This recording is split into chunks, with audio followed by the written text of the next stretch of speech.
그 남자는 제가 홍기를 꽉 채운 나이에서야 처음 만나게 된 첫사랑이자 어쩌면 이번 생의 마지막 사랑이 될지도 모르는 사람이었습니다.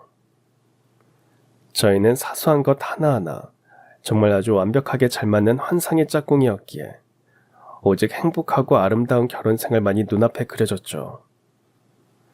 정말 이제 그 남자와 함께라면 앞으로의 제 한평생이 그야말로 꽃길만 가득할 것만 같았습니다. 그런데 오직 행복만이 가득한 결혼 생활을 한창 꿈꾸고 있던 저는 오래지 않아 아주 추악한 현실과 마주하게 되어버리고야 말았습니다. 그 모든 사건은 대한민국 예비부부라면 반드시 거쳐가야만 하는 양가의 상견례 날로부터 시작되었습니다. 그날 잠시 화장실에 다녀오던 저를 예비 시숙께서 조용히 따라 나오시더니 저를 향해 아주 은밀하게 속삭이셨습니다. 재수 씨와 내 동생의 결혼이 성사되면 아주 끔찍한 결과가 초래될 것입니다 하고 말이죠. 그러는 동시에 시숙께서는 제 손에 웬 봉투 하나를 슬쩍 쥐어주셨는데요. 집에서 그 봉투를 열어본 저는 기절초풍하고야 말았습니다. 그 누구도 차마 예상조차 할 수 없었던 어마어마한 음모가 제 결혼식을 마치 먹잇감처럼 노리고 있었으니까요. 과연 그날 그 봉투 속에 들어있었던 건 무엇이었을지, 제 결혼식을 노리고 있는 어마어마한 음모는 또 대체 무엇이었을지, 그 충격적인 진실이 담긴 제 사연을 지금 바로 시작해보겠습니다. 지금과는 다르게 어린 시절에 저는 참으로 힘든 시간을 겪어야만 했습니다. 다만 가난 때문에 힘들었던 것은 아니었어요. 조심스럽게 말씀드리자면 저는 큰 회사의 대표님인 아버지 덕분에 단 한 번도 경제적 어려움을 겪어본 적이 없거든요. 그렇다면 저는 대체 무엇 때문에 어린 시절을 힘들게 보내야만 했을까요? 그건 바로 저의 외모 때문이었습니다. 예나 지금이나 저의 외모는 특별히 못난 편도 아니지만 그렇다고 세간의 질투를 살 정도로 특출나게 예쁜 편이 절대로 아닙니다. 딱 제 평균치 정도의 키에 평범한 이목구비와 검은 눈동자, 그리고 거의 검정색으로 보이는 아주 짙은 갈색 머리카락을 가진 저는 지금 여러분들께서 머릿속에 그리고 계신 것처럼 아주 평범하게 생긴 동양인 여성일 뿐이에요. 이처럼 아주 지극히 평범한 생김새를 타고난 제가 외모 때문에 고충을 겪을 수밖에 없었던 이유는 제가 태어나고 자란 동네가 다름 아닌 미국이기 때문이었어요. 네, 맞아요. 저는 혼혈 여성입니다. 아버지께서는 미국인이자 전형적인 서양인이셨고 어머니께서는 한국인이지만 젊을 적에 일찍이 미국으로 이민을 떠나 정착한 교포셨어요. 그런 아버지와 어머니 슬하에서 태어난 저는 비록 외모는 외탁해서 평범한 동양인이었지만 국적은 미국이었죠. 문제는 제가 어릴 때까지만 해도 미국 사회는 소위 피부 색깔을 엄청나게 따지는 곳이었다는 점이었어요. 그 중에서도 동양인에 대한 대접은 특히나 나쁜 편이었죠. 그러다 보니 저는 억만금을 준다고 한들 어린 시절로 다시 돌아가고 싶지 않을 만큼 힘든 일들을 아주 많이 겪으면서 자랐는데요. 오히려 그럴수록 제 마음속에는 한국인의 후예라는 자부심이 쑥쑥 자라났습니다. 저를 나쁘게 대하는 사람들에게 동양인이자 자랑스러운 한국인의 후예로서 아주 본때를 단단히 보여주고 싶었습니다.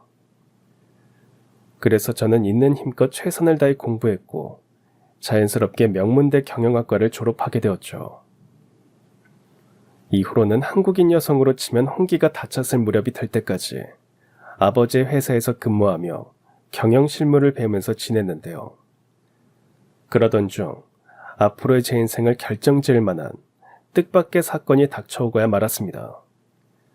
그 사건은 바로 어머니의 건강에 생긴 병고였죠. 그게 무슨 말씀이세요? 어머니가 우울증에 걸리신 것 같다고요? 병원에 갔더니 그렇게 진단을 해주더구나. 아무래도 향수병이 원인인 것 같아. 사람은 나이가 들면 자연스럽게 고향을 그리워하게 되는 법이라는 말이 있단다. 고향이 그리워서 마음에 병이 생기는 걸 향수병이라고들 하고. 엄마는 미국으로 이민 온 뒤로 단 한 번도 한국에 있는 고향에 가본 적이 없지 않니? 고향 공기를 맡아본 지가 벌써 수십 년이 되었으니 향수병에 걸리고 남을 만도 하지. 당시 저에게 향수병이라는 이름은 너무나도 생소한 것이었습니다. 하지만 미국에도 멀리 두고 떠나온 고향을 그리워하는 일종의 속담 같은 것들이 있었기에 저 또한 고향을 그리워하는 어머니의 마음을 조금은 이해할 수가 있었어요. 동시에 향수병을 치유할 수 있는 가장 좋은 해결책 또한 아주 잘 알고 있었습니다. 그건 바로 고향으로 돌아가는 것이었죠. 그런 와중에 저희 아버지의 회사에도 아주 큰 변화의 시기가 다가오고 있었습니다. 그동안 미국을 비롯한 서양 지역에서만 사업을 진행해왔던 아버지의 회사가 때마침 아시아 지역으로 사업 영역의 확장을 도모하게 된 것이었죠. 그러려면 아시아 지역의 중심지에 지사를 설립해야만 했고, 아시아의 중심지는 누가 뭐래도 우리 대한민국, 그리고 서울이었습니다. 이에 아버지의 외동딸인 저는 자연스럽게 대한민국 지사의 지부장으로 발령을 받게 되었고, 곧장 어머니를 모시고 한국으로 출발했어요. 어머니의 향수병 치료와 아버지의 사업 번창이라는 두 가지 사명을 동시에 짊어진 채로 말이죠. 그렇게 저는 어머니의 나라인 우리 대한민국에 첫 발을 내딛게 되었는데요. 고국으로 돌아온 어머니께서 가장 처음으로 한 일은 바로 이것이었습니다. 엄마랑 같이 전통시장에 가보지 않을래? 하루 종일 짐 정리하느라 피곤하셨을 텐데 그냥 오늘 하루는 푹 쉬시는 게 좋지 않을까요? 전통시장은 내일 다녀와도 되잖아요. 수십 년 만에 고국으로 돌아오고 나니까 자꾸만 마음이 들떠서 그래. 엄마랑 같이 가서 시장 구경도 하고 겸사겸사 재료 사다가 김치도 직접 담그면 좋잖니. 역시나 어머니께서 귀국 후 처음으로 하신 일은 김치를 담그시는 것이었어요. 물론 솔직히 저는 조금 의아했습니다. 김치는 미국에서 지낼 적에도 어머니께서 수시로 직접 만들어 드셨었거든요. 저도 어머니께서 만들어주시는 김치를 아주 좋아했었고요. 그런데 어머니께서 우리나라의 재료로 직접 만들어주신 김치를 처음 맛본 순간 저는 그만 눈이 휘둥그레지고야 말았습니다. 우와, 김치에 대체 무슨 짓을 하신 거예요? 어쩌면 이렇게 맛있을 수가 있죠? 미국에서 먹어봤던 김치 맛이랑은 차원이 달라요. 맛이 어떻게 똑같을 수가 있겠어. 우리나라에서 자란 재료로 만든 이 김치야말로 진정한 김치란다.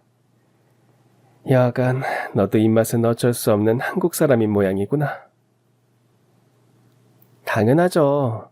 비록 제가 차별대우 받는 게 싫어서 미국 국적을 선택했지만 마음만큼은 한국인의 후예라는 자부심을 가지고 살아왔잖아요. 그래서 어릴 적부터 엄마에게 대한민국에 대해서 알려달라고 수시로 졸라댔던 거고요. 네, 맞습니다. 저는 비록 국적은 미국인이었을지언정 제 마음속 정체성은 엄연히 한국인의 후예라고 생각하고 있었기에 어릴 적부터 어머니를 통해서 우리 대한민국에 대해 참 많은 것들을 배우면서 자라왔어요. 그랬던 덕분이었을까요? 당시 저는 대한민국에서 인생을 이제 막 처음 시작했을 뿐이었지만 별다른 어려움 없이 아주 수월하게 적응할 수가 있었습니다. 제가 먼저 스스로 국적을 밝히지 않으면 아무도 제가 미국인이라는 사실을 눈치채지 못할 정도로 한글과 한국어에 능통했으며 대한민국의 예법과 문화 또한 아주 잘 알고 있었거든요. 그러한 제 장점은 지부장으로 근무하면서도 10분 발휘되었습니다. 제가 대한민국의 문화에 서툴러서 이런저런 문제를 발생시키게 된다면 직원들이 가진 고생을 다해가며 문제를 수습해야만 했을 텐데 적어도 저는 그런 상황을 만들지는 않았으니까요. 더군다나 저는 명문대 경영학과 출신이자 미국에 있을 때부터 아버지를 통해서 오랜 시간 경영 수업을 받았던 사람이기도 했기에 저희 지부는 아주 빠르게 자리를 잡기 시작했습니다. 물론 그렇다고 해서 저의 한국 생활이 모두 다 좋은 방향으로 흘러갔었던 건 아니었어요. 당시 저는 꽤나 외로운 처지에 놓여 있었기 때문이었습니다. 저도 사람이고 여자인지라 직장 생활을 하면서 쌓인 스트레스 같은 것들을 친구들을 만나 수다를 떨면서 풀어내고 싶었지만 당시 저는 한국에 친구가 단 한 사람도 없었거든요. 그래서 저는 하는 수 없이 혼자서 취미 생활을 하면서 스트레스를 삭혀내야만 했습니다. 제가 어릴 적부터 즐겨왔던 바로 그 취미 생활은 명작 고전 영화를 보는 것이었죠.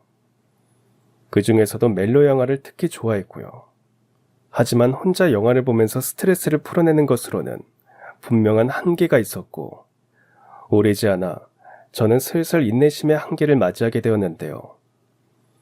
바로 그 무렵 저에게 살갑게 대해준 인연이 하나 있었으니 사장과 직원 사이를 뛰어넘어 같은 여자로서 저에게 스스럼 없이 다가와준 그녀는 다름 아닌 저희 비서였습니다.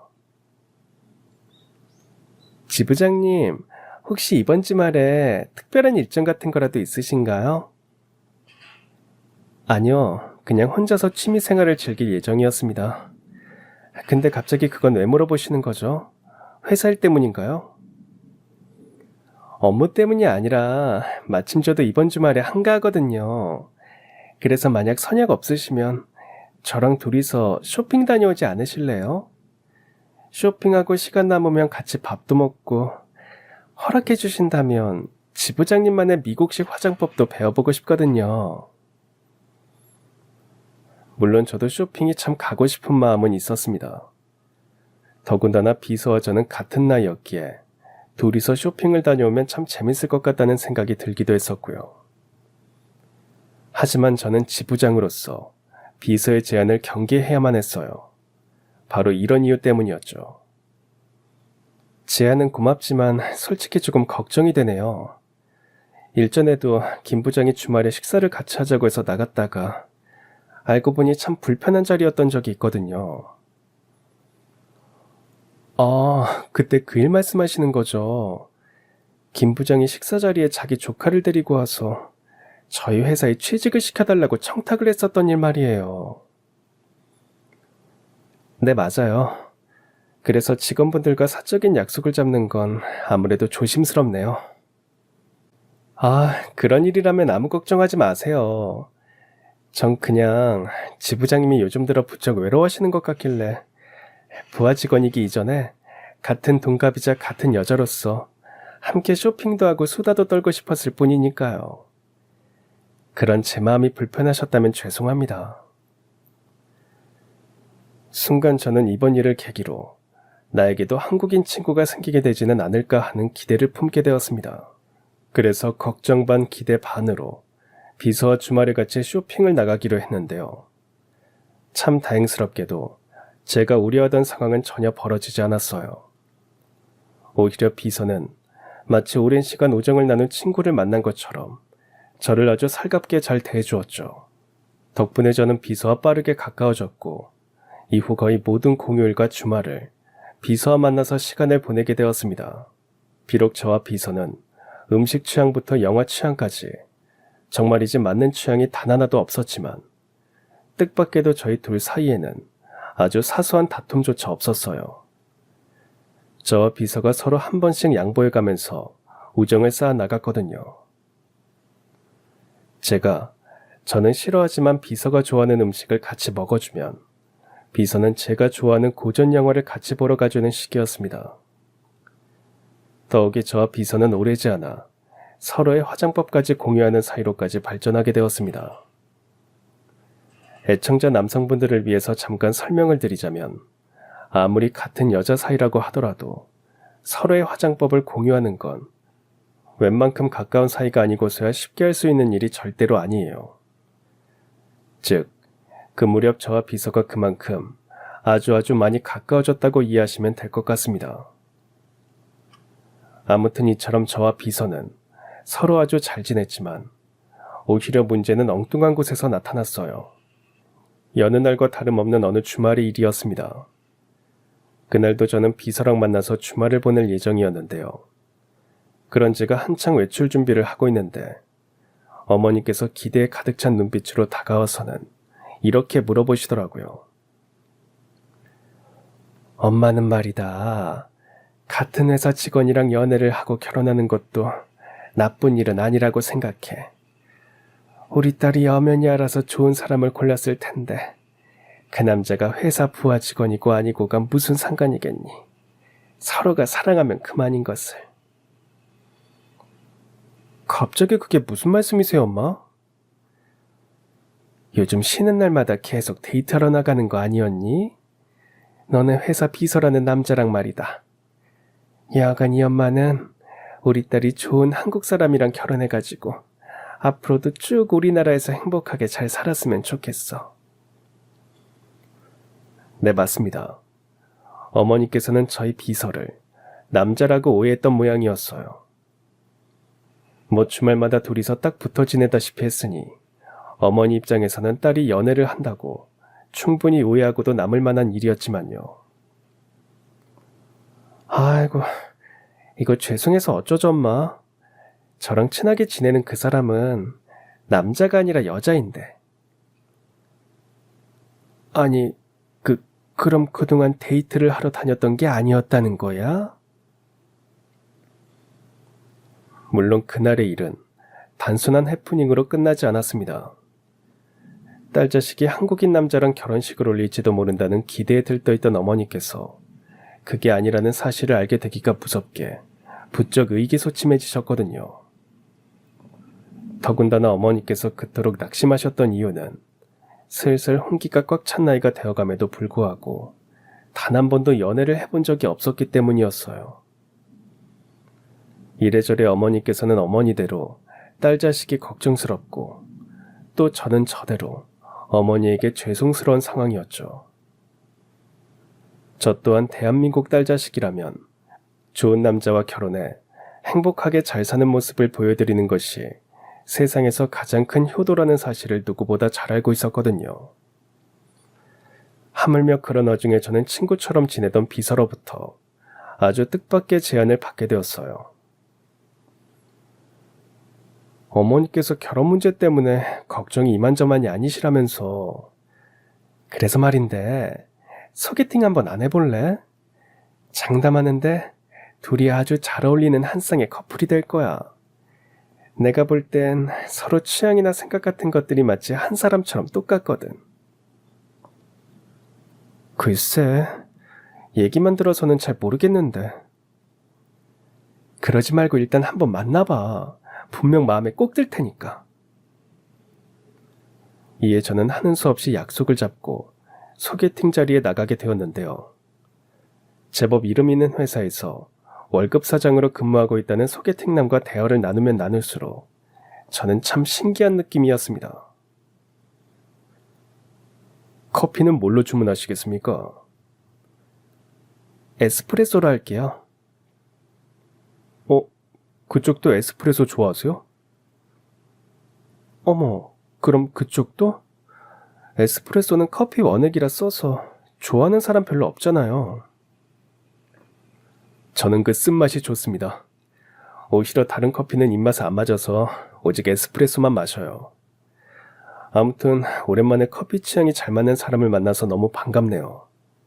제가 취향이 대중적인 편이 아니라서 솔직히 많이 외로웠거든요. 저도 취향이 대중적인 편이 아닌데. 그럼 혹시 영화는 뭘 좋아하세요? 혹시 고전 영화 좋아하시나요? 두말하면 잔소리죠. 고전 명작 영화 좋아하고 그 중에서도 멜로 영화를 특히 좋아합니다. 극장에서 보는 영화보다는 자동차 극장에서 보는 영화를 훨씬 좋아하고요. 자동차 극장만의 매력이 있거든요. 우와, 그거 참 신기하네요. 저도 자동차 극장에서 고전 멜로 영화를 보는 걸 좋아하거든요.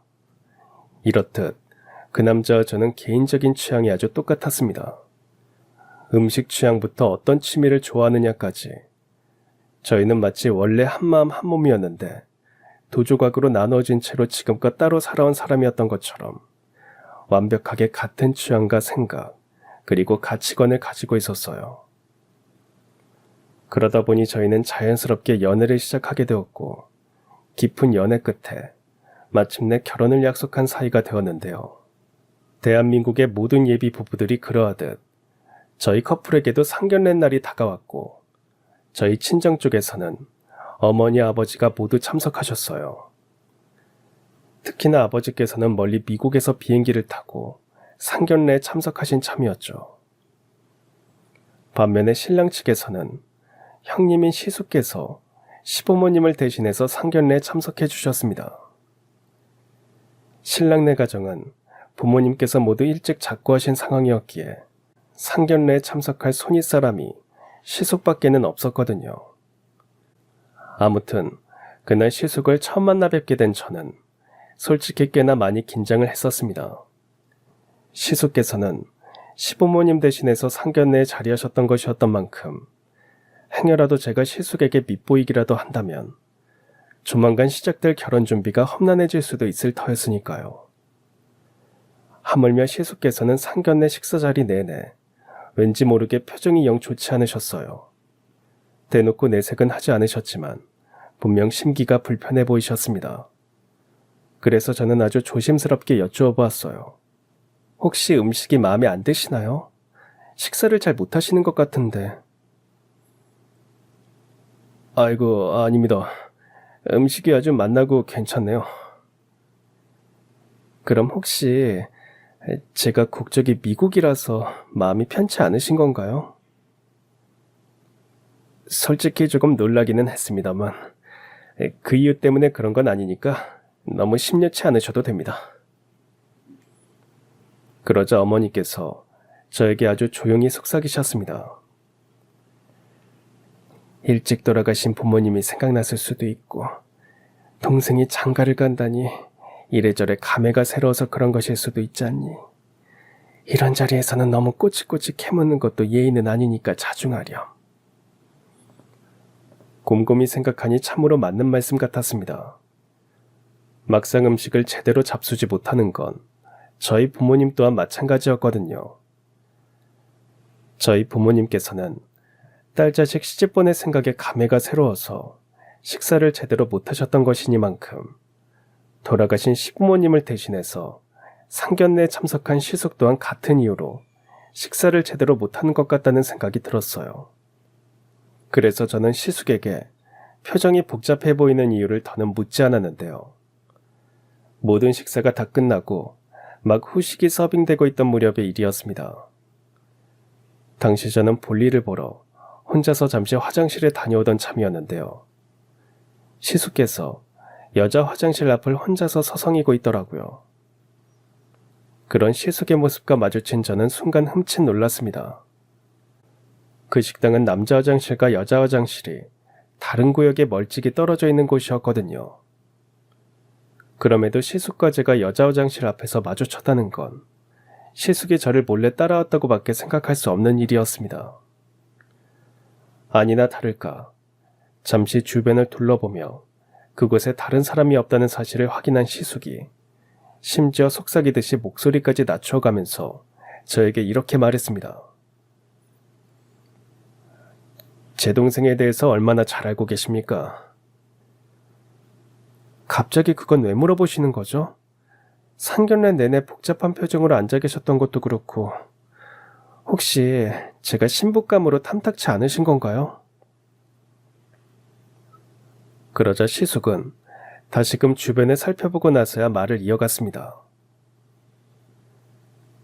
깊은 이야기를 나누기에는 장소가 적절하지 않으니 일단 용건만 간단하게 말씀드리죠. 제 동생이랑 결혼하지 말아주십시오. 만약 이 결혼이 성사가 되면 많은 사람들이 피를 보게 되거든요. 이에 저는 상견례 자리에서 그게 대체 무슨 망발이냐며 따져묻고 싶었지만 그 말을 입 밖으로 낼 겨를조차 없었어요. 시숙이 자기 할 말이 끝나기가 무섭게 제 손에 웬 봉투 하나를 쥐어주었거든요. 제 동생이 없는 곳에서 재수 씨 혼자 열어보십시오. 재수 씨를 포함해 많은 사람들의 인생을 수렁에서 구원할 열쇠가 그 봉투 안에 담겨 있으니까요. 말을 마친 시숙은 저에게 차마 대꾸할 시간조차 주지 않은 채로 횡하니 식당을 떠났고 저는 상견례를 마치고 집으로 돌아가는 내내 시숙의 언행과 의문의 봉투가 머릿속에서 떠나지를 않았습니다. 그래서 집에 도착하자마자 곧장 그 봉투를 열어보았는데요. 이로써 봉투 안에 들어있던 무언가를 마주하게 된 저는 그야말로 아연실색이 되어버렸습니다. 마침 봉투 안에는 시숙의 명함이 함께 동봉되어 있었기에 저는 즉시 시숙에게 전화를 걸어서 자초지종을 물어보았어요. 이게 대체 뭐죠? 봉투 안에 왜 그런 사진이 들어있느냐고요? 지금 집에 혼자 계십니까? 아니면 옆에 누가 같이 있나요? 부모님은 외출 나가셔서 지금 집에 저 혼자 있어요. 아니요. 지금 제 옆에 제 동생이 같이 있는지 아닌지를 물어본 겁니다. 이에 저는 신랑이 옆에 없다고 대답했지만 그럼에도 시숙은 안심하지 못한 모양이었습니다. 그래서 저는 다시 영상통화를 걸어서 시숙에게 주변에 아무도 없음을 확인시켜 주었고 그리고 나서야 시숙에게 다시금 이렇게 물어보았죠. 제 옆에 신랑이 없다는 걸 똑똑히 확인시켜 드렸으니까 이제 제대로 대답해 주세요. 상견례장에서 저한테 주셨던 봉투 안에 왜 이런 사진이 들어있느냐고요. 이건 누가 봐도 커플 사진이잖아요. 저희 신랑이랑 제가 친구처럼 지내는 비서가 같이 찍은 커플 사진 말이에요. 네, 맞습니다. 그날 시숙의 봉투에 들어있던 건 저희 신랑과 제가 친구처럼 생각했던 비서가 둘이 함께 찍은 커플 사진이었어요. 제가 그 상황이 더더욱이 이해가 되지 않았던 건 저와 신랑은 비서의 소개로 만나서 결혼까지 약속하게 된 사이였다는 점이었습니다.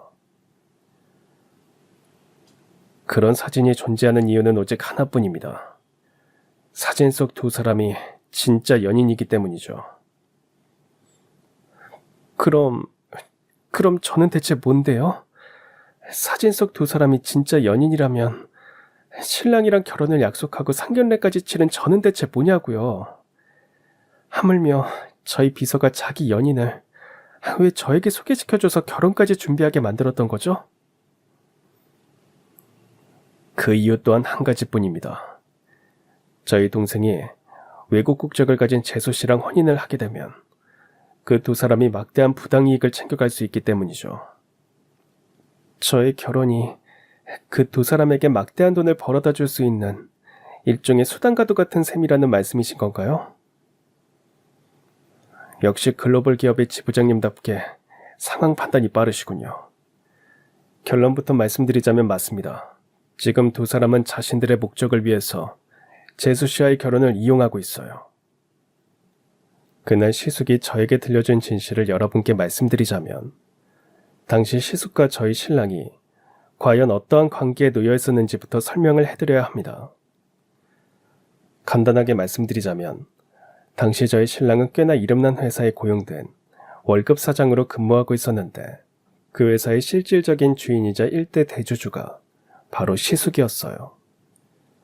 저희 신랑을 그 회사의 월급 사장으로 임명한 대주주 또한 신랑의 형인 시숙이었고요. 신랑은 처음엔 월급 사장으로서 아주 성실하게 근무했다고 합니다. 경영 능력이 제법 출중했던 덕분에 신랑이 부임한 직후부터 회사가 번창하기 시작했다더라고요. 그런데 시숙의 말에 따르면 하루가 다르게 번창하는 회사를 보며 저희 신랑은 도리어 불만을 품은 것 같다고 했습니다. 아니, 분명 그런 마음을 품고 있었어요. 왜냐면 저희 신랑이 자기 형이자 대주주인 시숙에게 이런 불만을 토로한 적이 있었다고 하거든요. 있잖아 형, 요즘 우리 회사 돌아가는 꼴을 보면 아무래도 이건 좀 불공평한 것 같아. 형도 나한테 조금 너무하는 것 같고. 어? 갑자기 그게 무슨 소리야? 솔직히 그렇잖아. 지금 우리 회사가 승승장구하는 게 누구 덕분이겠어? 그게 다 내가 회사를 잘 운영한 덕분이잖아. 근데 그래봤자 나는 백날 첫날 월급이나 받고 사는 월급 사장일 뿐이지. 정작 돈을 벌어가는 사람들은 주주들이잖아. 이러니 내가 억울하지 않게 생겼어? 아유, 왜 그래. 주주들이 너의 공로를 인정해서 저번 주주 총회 때 사장 월급을 50%씩이나 인상시켜줬잖아.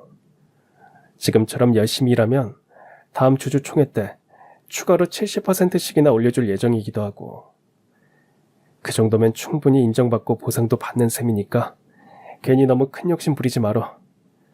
더군다나 형제끼리 돈 가지고 이러쿵저러쿵 얘기 나오는 건 주주들이나 직원들 보기 안 좋으니까 너의 미래를 위해서라도 앞으로는 자중하도록 해.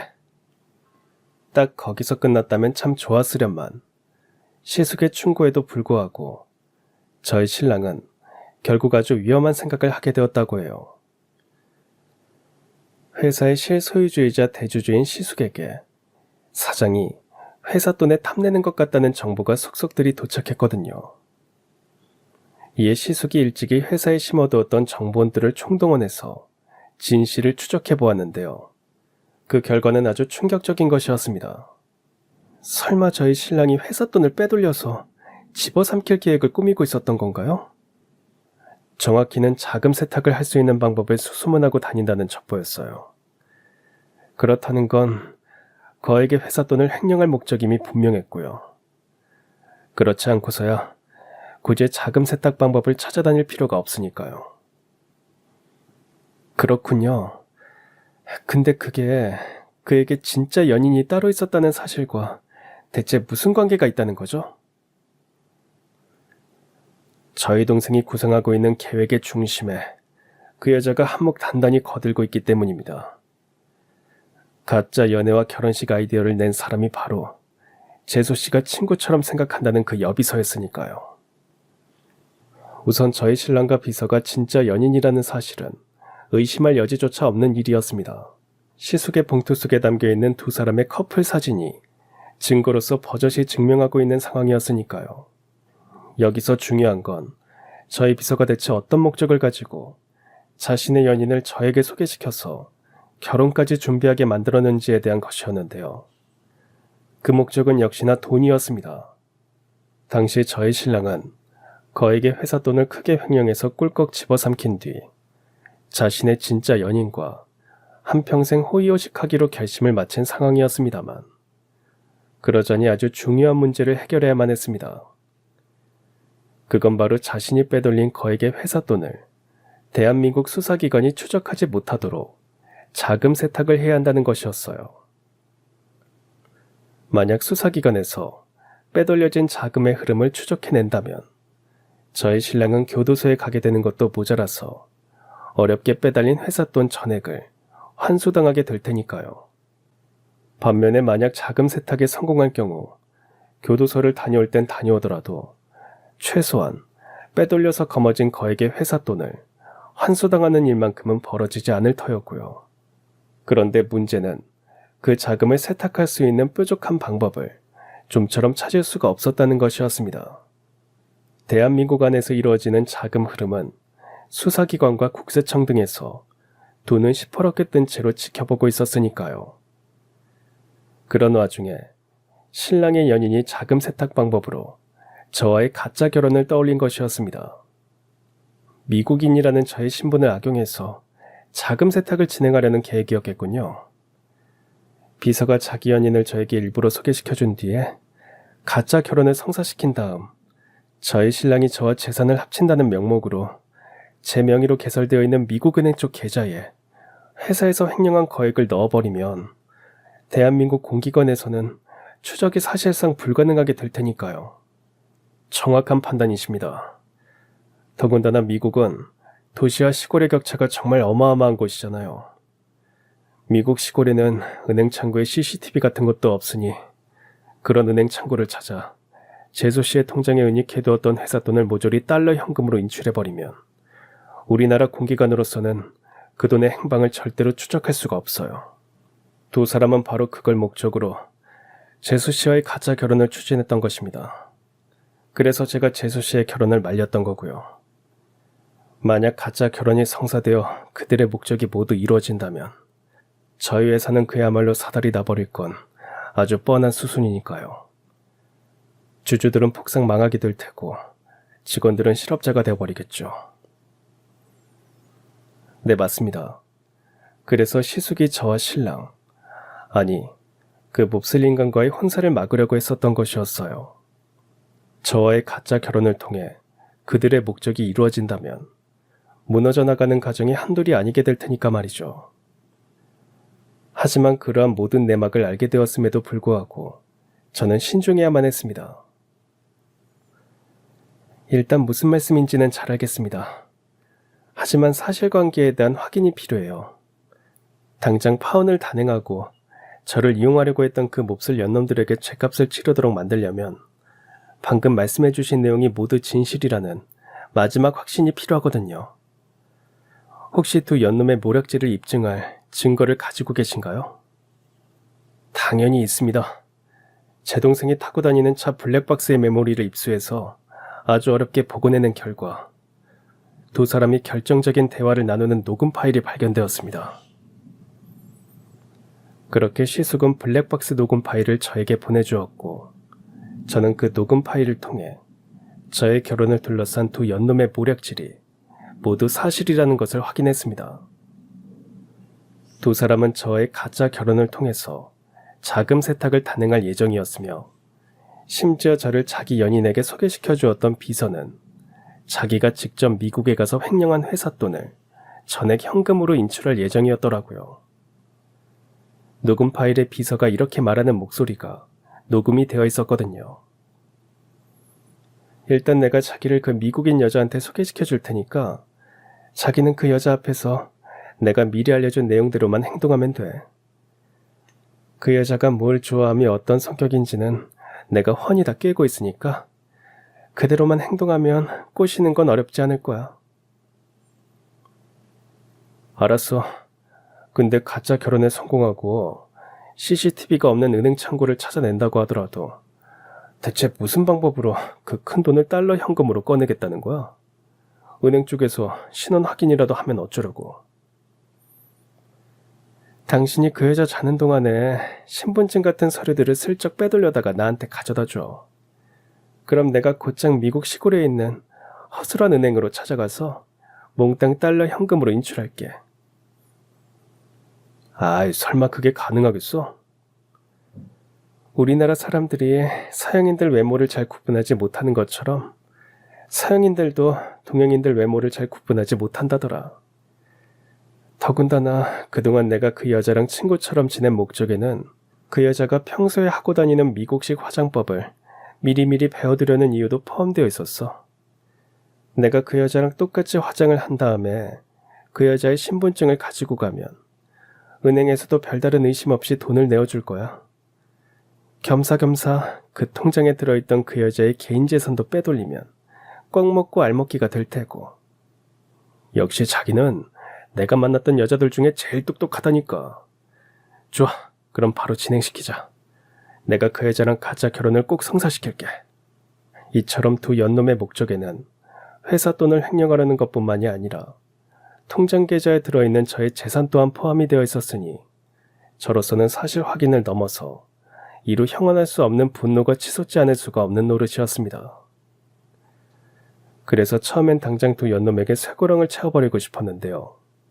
가까운 변호사님을 통해서 알아보니까 당장 그대로 두 연놈을 신고하면 생각보다 훨씬 적은 형량이 나오게 될 거라더라고요. 당시 두 연놈에게 해당되는 주요 죄목은 업무상 배임과 횡령이었는데요. 우선 업무상 배임은 범죄가 벌어지기 전까지는 처벌할 수 없다는 조언이 있었고요. 또한 횡령의 경우는 범죄가 벌어지기 전에도 미수범으로 처벌할 수는 있지만 범죄가 벌어진 이후에 받게 되는 처벌보다 훨씬 낮은 형량을 받게 된다더라고요. 이에 저는 고심 끝에 그들이 최대한의 처벌을 받을 수 있도록 그들이 진짜로 잘못을 저지르기 전까지 일부러 아무런 사실도 모르는 행세를 하기로 마음먹었습니다. 그러는 한편으로 저희 신랑, 아니 그 인간에게 이런 말을 넌지시 꺼냈어요. 저기 있잖아 자기야. 우리 이제 상견례도 끝났고 결혼식이랑 혼인신고만 아직 올리지 않았다 뿐이지. 사실상 부부나 다름없는 사이잖아. 그래서 말인데 우리 서로 합칠 거 있으면 미리미리 합쳐두는 게 어떨까? 그러자 그 몹쓸 인간이 아주 천연덕스럽게 대답했습니다. 그게 무슨 소리야? 서로 합칠 거 있으면 미리 합치자고? 재산이라던가 집이라던가 미리 합쳐두면 나중에 바쁠 일 없이 편할 것 같아서. 더군다나 우리 결혼식 전후로 회사 일이 엄청 바빠질 예정이거든. 얘기 들어보니까 한국에서는 결혼하면 부부의 재산을 합친다던데 혹시 아냐? 그건 맞지. 우리나라에서는 보통 그렇게들 많이 해. 잘 됐다. 그럼 미리 그렇게 해두자. 그래. 당신 바빠지기 전에 미리 정리해두지 뭐. 그럼 일단 내일 중으로 내가 가지고 있는 현금들 싹 다 자기 명의로 되어 있는 통장으로 보내놓을게. 금액이 크니까 혹시라도 보고 놀라지 마라. 그 말에 저는 속으로 코웃음을 치며 이렇게 물어봤어요. 와, 자기가 가지고 있는 현금이 엄청 많은가 보네. 벌써부터 내가 놀라지는 않을까 미리 걱정하는 걸 보면. 많기는 엄청 많지 뭐.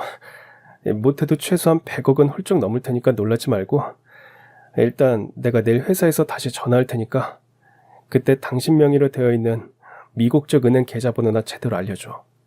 통장 비밀번호도 같이 알려주고. 어차피 그 통장은 당신이랑 내가 부부로서 공동으로 관리할 거니까.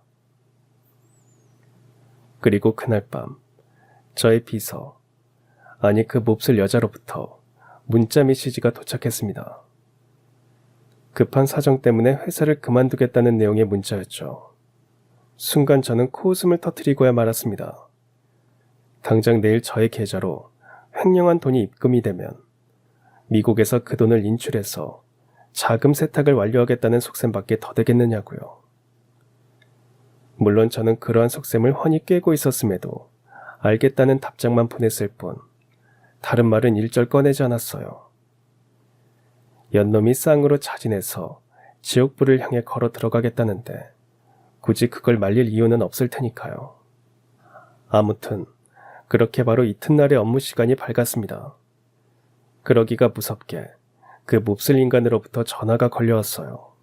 내가 어제 얘기했던 입금건 말인데 지금 바로 보낼 준비가 되었으니까 당신 명의로 되어 있는 미국은행 계좌번호 문자로 남겨줘. 이에 저는 군소리 없이 저의 미국은행 계좌번호를 알려주었고 채 1시간이 지나지 않아서 100억이 넘는 현금이 입금되었다는 알림 메시지가 휴대폰에 뜨더라고요. 마침내 단죄의 시간이 다가왔다고 생각한 저는 곧장 그 인간에게 전화를 걸었습니다. 방금 입금 확인됐어. 근데 자기 참 대단하다. 젊은 나이에 어떻게 그렇게 큰 현금을 가지고 있게 된 거야? 그거야 그동안 열심히 일해서 벌어들인 재산이지. 아무튼 제대로 입금된 거 확실하지? 입금 알림 메시지 확인했어. 그래서 말인데 지금 사무실 문 한번 열어볼래? 내가 준비한 선물이 도착했을 거거든. 선물이라고? 갑자기 그게 무슨 소리야? 그런 게 있으니까 얼른 사무실 문 한번 열어봐. 그 선물이 당신 사무실 앞으로 막 도착한 참이거든. 그렇게 그 인간은 별다른 의심 없이 사무실 문을 열게 되었고 제가 미리 준비한 선물을 마주하기가 무섭게 이렇게 외쳤습니다. 이게 대체 무슨 상황이야? 우리 형이 왜 경찰을 대동하고 내 사무실로 쳐들어왔느냐고. 제대로 도착한 거 맞네. 내가 준비한 선물이 바로 쇠고랑이거든. 뭐라고? 당신 뭐 잘못 먹었어? 나한테 대체 왜 이래? 난 이미 모든 사실을 다 알고 있으니까. 우리 회사 비서랑 둘이 짜고서 나와의 결혼을 자금 세탁 용도로 이용할 목적이었다는 진실 말이야. 그게 대체 무슨 헛소리야? 증거도 없이 이런 식으로 생사람 잡아도 돼?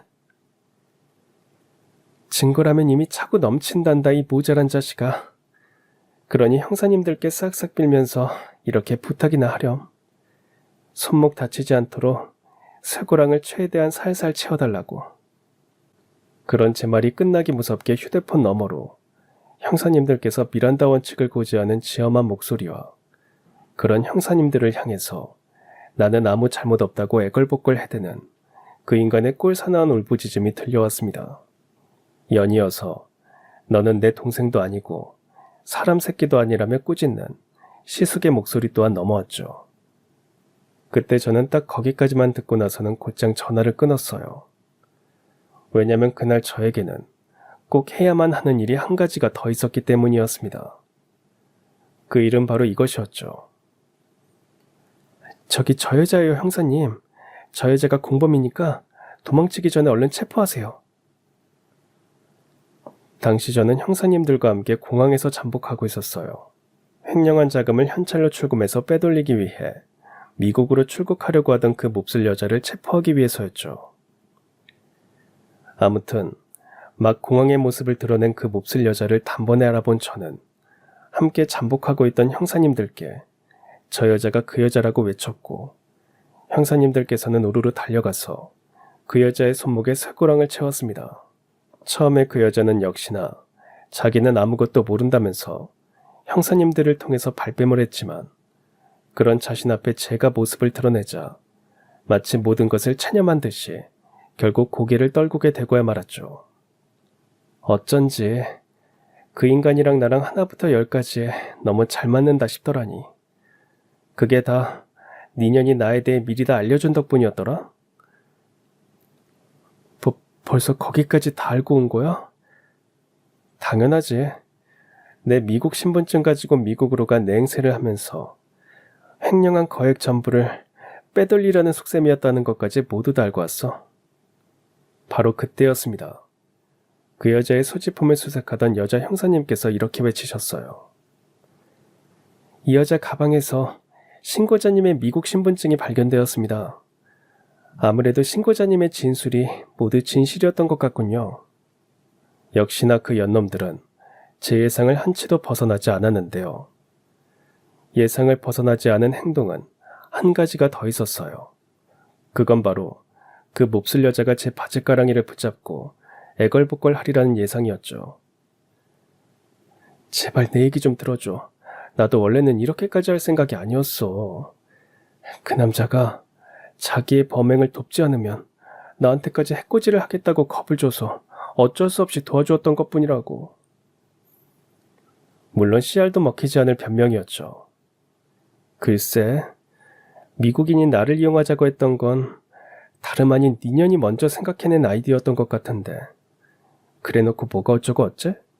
그 남자가 겁을 줘서 어쩔 수 없이 도왔을 뿐이라고? 정말이야. 제발 내 얘기를 믿어줘. 우린 친구 사이잖아. 친구끼리는 서로 믿어줘야 하는 거잖아. 친구? 웃기고 있네. 난 너 같은 범죄자 따위를 친구로 둔 적 없으니까 둘이 경찰서에 나란히 앉아 오붓하게 얘기해봐. 둘 중에 과연 누가 주범인지에 대해서 말이야. 내가 봤을 땐 둘 다 똑같은 주범이지만. 그 말을 끝으로 저는 유유히 자리를 떠났고, 그날 그 몹쓸 여자는 공항에 있는 수많은 사람들이 지켜보는 앞에서 꼴사납게 울부짖으며 경찰차에 태워졌습니다. 저를 가지고 놀려고 들었던 두 연놈과의 사투에서 마침내 제가 완벽한 승리를 거두게 된 순간이었죠. 이후로 벌어진 일들은 아주 지극히 당연하면서도 지엄한 참교육의 연속이었습니다. 두 연놈은 법정에서 모든 혐의를 인정받아서 교도소 콩밥을 먹게 되었으니까요. 그러는 와중에 두 사람의 연인관계마저도 파탄이 나버려서 그야말로 철천지 원수 사이가 되어버리고야 말았어요. 재판 과정에서 누가 먼저랄 것도 없이 서로를 향해 온갖 모함을 해가며 상대방이 주범이라고 주장을 했거든요. 뭐 그러거나 말거나 법원에서는 두 사람이 똑같은 죄질을 가진 공동 주범으로 판결을 내렸지만요. 반면에 저는 제 계좌로 들어왔던 금액 전부를 시숙네 회사로 되돌려드렸습니다. 원래 제 것이 아닌 돈이었으니까요. 그런데 참 감사하게도 시숙은 그 금액 전부를 이용해서 저희 회사에 투자를 해주셨어요. 정확히는 주주총회를 거쳐서 제가 지부장으로 근무하는 지부에 투자를 해주신 거죠. 덕분에 저희 지부는 다시 한번 번창할 수 있는 계기를 맞이하게 되었고, 지금은 아주 승승장구하고 있답니다. 제 사연은 여기까지인데요. 사실 제가 일부러 빼놓은 중요한 내용 한 가지가 있어요. 그 몹쓸 인간이 대체 어떤 방법으로 회사 돈을 횡령했는지에 대한 내용이죠. 하지만 그건 행여라도 모방 범죄가 발생할까 우려되어 일부러 상세하게 적지 않은 것이니 애청자 여러분들께서 너그럽게 이해해 주시기를 부탁드립니다. 아무튼 이로써 사연을 마치며 어머니의 나라, 아니 자랑스러운 우리나라 대한민국을 지금처럼 발전시켜 주신 애청자 여러분들께 감사하다는 말씀을 드립니다. 저 또한 한국인으로서 우리 대한민국을 더더욱이 발전시키는 역군이 되겠습니다. 존경하며 감사합니다. 그럼 지금까지 사연 들어주셔서 감사합니다. 사연이 재밌으셨다면 구독과 좋아요 부탁드려요. 감사합니다. 안녕히 계세요.